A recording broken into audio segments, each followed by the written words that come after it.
आकांक्षा, मैं कक्षा 12 की छात्रा हूँ। आज मैं मतदान जागरूकता के पक्ष में बोलने जा रही हूँ। सुप्रभात, मेरा नाम सानिया है। मैं कक्षा 12 की छात्रा हूँ और मैं मतदान जागरूकता के विपक्ष में बोलने जा रही हूँ। मतदान करना बहुत ज़्यादा आवश्यक होता है क्योंकि 5 साल के लिए एक अच्छी सरकार का चुनाव हमारे लिए अति अनिवार्य है। मुझे ऐसा नहीं लगता कि मतदान करना बहुत ज़्यादा आवश्यक है, क्योंकि मतदान करते समय हमारा बहुत ज़्यादा समय बर्बाद होता है और आने जाने में, और 1-1.5 घंटे के लिए लाइन में खड़े रहो। इससे अच्छा कुछ काम ही कर लूँ।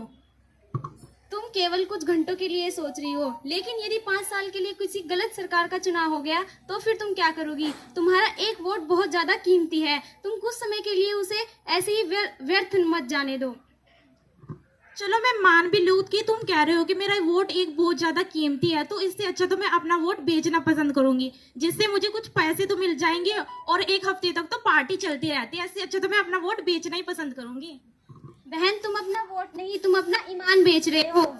तुम कुछ समय के आराम से 5 सालों की बर्बादी कर रहे हो। कुछ दिन के लिए सिर्फ तुम्हें अनाज मिल जाएगा, लेकिन अगर 5 साल के लिए कोई गलत सरकार बन गई, कितने बेरोजगार, कितने गरीबों का हानि होगी तुम सोच भी नहीं सकती। अगर एक अच्छी सरकार बन गई, उन्हें समय समय पर अनाज देगी, गरीबों को अनाज मिलेगा, बेरोजगारों को रोजगार मिलेगा, और तुम कुछ दिनों के लिए सिर्फ लालच में आ जाओगी। इसलिए अपना वोट कभी भी नहीं बेचना चाहिए। अपने ईमान को बेचते हैं जब आप अपनी वोटिंग पावर बेचते हैं, और इसी से तो तुम्हारे बच्चों का भविष्य का निर्माण होता है। हाँ चलो, तुम कह रही हो कि इससे हमारे बच्चों के भविष्य का निर्माण होगा, तो हमें क्यों बीच में घसीटा जा रहा है? बच्चों से वोट करवाओ ना, हमें क्यों बीच में घसीट रही है?